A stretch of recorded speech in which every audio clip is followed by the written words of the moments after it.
Good morning बच्चों। बच्चों कक्षा 7 में आप सामाजिक विषय पढ़ रहे हैं, इकाई 2, और आपका चैप्टर है पृथ्वी का बदलता स्वरूप प्रक्रियाएं। पृथ्वी का बदलता स्वरूप और प्रक्रियाएं बच्चों, जिसमें अभी तक इस चैप्टर में आपने पढ़ा है, पहला पॉइंट इसका कि पृथ्वी पर जो होने वाले वो परिवर्तन हैं वो कौन से हैं, कैसे होते हैं।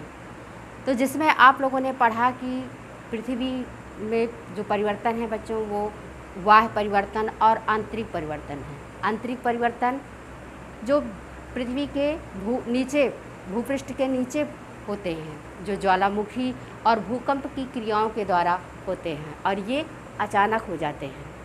और इसके बाद बाह्य परिवर्तन, जिसमें आप लोगों ने पढ़ा अपक्षय और अपर्दन। बच्चों, चट्टानों का एक स्थान से दूसरे स्थान पर, चट्टानों का टूटना और एक स्थान से दूसरे स्थान पर जो क्रिया है चट्टानों के टूटने और फूटने की, चट्टानों के टूटने और फूटने की जो क्रिया है वह अपक्षय कहलाती है। और अपर्दन जो है, ये मिट्टी की ऊपरी परत का एक स्थान से दूसरी स्थान पर जाना, वह मृदा अपर्दन कहलाता है। और अपक्षय और अपर्दन की जो क्रिया है बच्चों, उसे हम अनाच्छादन कहते हैं, उसे हम अनाच्छादन कहते हैं। तो अनाच्छादन के कारक आज आप पढ़ेंगे। अनाच्छादन के कारक कौन से हैं? तो बच्चों, अनाच्छादन के मुख्य कारक हैं, और वो मुख्य कारक हैं बच्चों समुद्री लहरें, पवन, हिमनदी और बहता जल। तो समुद्री लहरों में बच्चों, जो समुद्री लहरें हैं ये चट्टानों से टकराती हैं, और चट्टानों से टकराने के बाद चट्टानों के कण जो हैं ये टूटते हैं छोटे छोटे टुकड़ों में। इनके कण जो हैं वो एक जगह, एक तटीय भागों पर जमा हो जाते हैं, या तो समुद्र की तलहटी में इकट्ठा हो जाते हैं। जो चट्टानों के कण हैं बच्चों, वो एक जगह इकट्ठा होते हैं या समुद्र की तलहटी में ये बह के चले जाते हैं।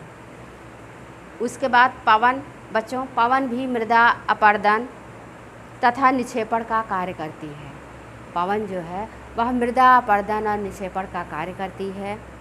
बच्चों, ये एक स्थान से दूसरे स्थान तक मिट्टी को पहुंचाती है, और रेत उड़ाकर अपने साथ ये ले जाती है, और वे रेतें जब चट्टानों से टकराती हैं और उन्हें कुदेरती हैं। मरुस्थलीय भाग पर जब हवा चलती है तो बच्चों, ये रेत उड़ करके एक जगह जब इकट्ठा होती हैं तो वहाँ बालू के टीलों का निर्माण होता है, जिसे बालू का स्तूप कहा जाता है। बच्चों, मरुस्थलीय क्षेत्र में जब पवन के मार्ग में कोई बाधा आती है तो ये पवन का जो वेग है वह कम हो जाता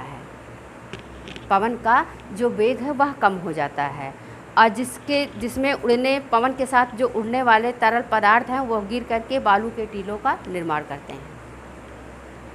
फिर से समझिए कि मरुस्थलीय क्षेत्र में जब हवा चलती है तो अगर हवा के मार्ग में कोई बाधा आती है तो ये पवन का जो वेग है बच्चों वो कम हो जाता है, और जिससे पवन के साथ उड़ने वाली जो रेत है वह गिर करके बालू के टीलों का निर्माण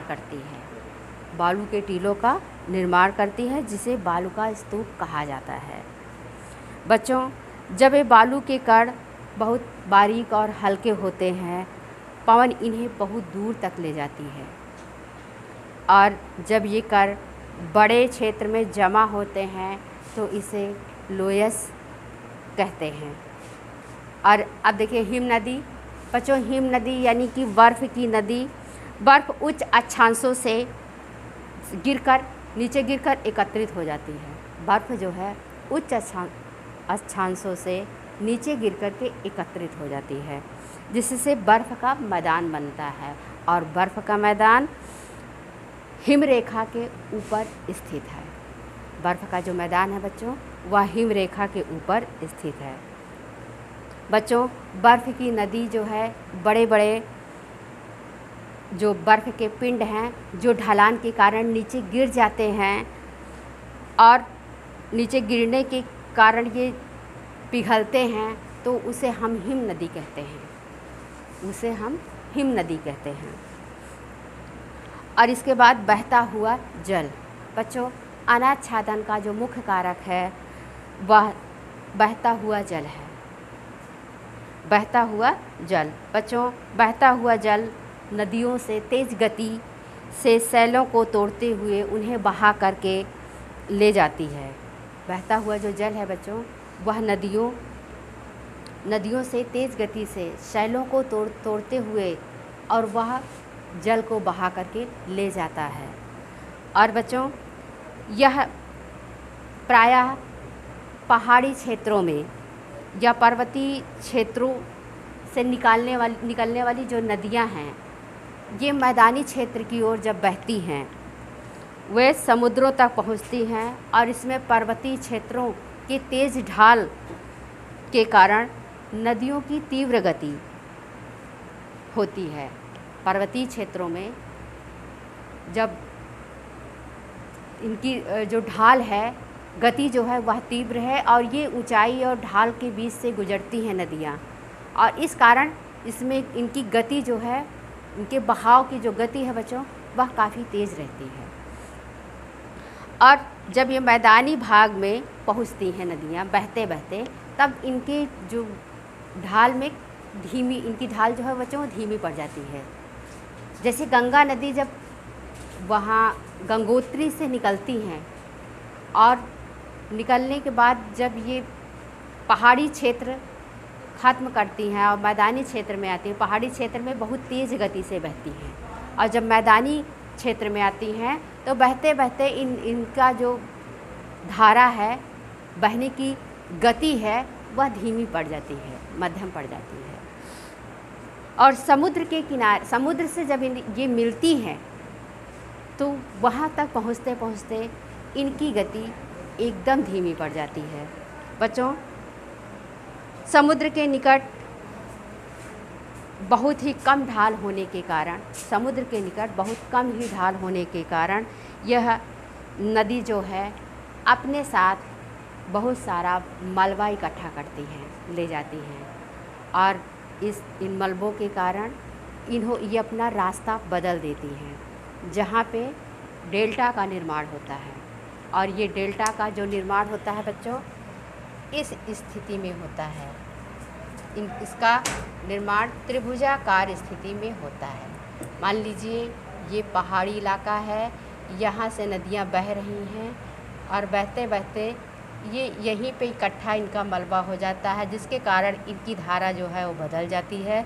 ये दो धाराओं में विभाजित होने के बाद यहाँ समुद्र से मिलती हैं, तो ये स्थान जो है वह डेल्टा का निर्माण हुआ। ये अपने साथ जो मलबा बहा के ले आती हैं बच्चों, तो वो वहाँ पे ये डेल्टा बनाती है नदी में। और ये संसार का सबसे बड़ा डेल्टा गंगा और ब्रह्मपुत्र, डेल्टा को बनाने वाली जो नदियाँ हैं गंगा और ब्रह्मपुत्र हैं। ये दोनों नदियाँ मिलकर के संसार का सबसे बड़ा डेल्टा का इन्होंने निर्माण किया है, जिसे हम सुंदरबन डेल्टा के नाम से जाना जाता है, जानते हैं सुंदरबन डेल्टा के नाम से। बच्चों, यह प्रायद्वीपीय भारत के पूरब की ओर बहने वाली नदियाँ महानदी गोदावरी, कृष्णा तथा कावेरी भी अपने मुहाने पर उपजाऊ डेल्टा बनाती हैं। प्रायद्वीपीय भागों में ये तो पहाड़ी भागों की नदियाँ हैं, गंगा और ब्रह्मपुत्र, और जो प्रायद्वीपीय भाग हैं बच्चों, वहाँ भी ये नदियाँ जो हैं गोदावरी, कावेरी, महानदी, कृष्णा, और ये नदियाँ भी अपने मुहाने पर डेल्टा बनाती हैं। उपजाऊ मिट्टी यहाँ भी पाई जाती है। बच्चों आज के वीडियो में बस इतना ही।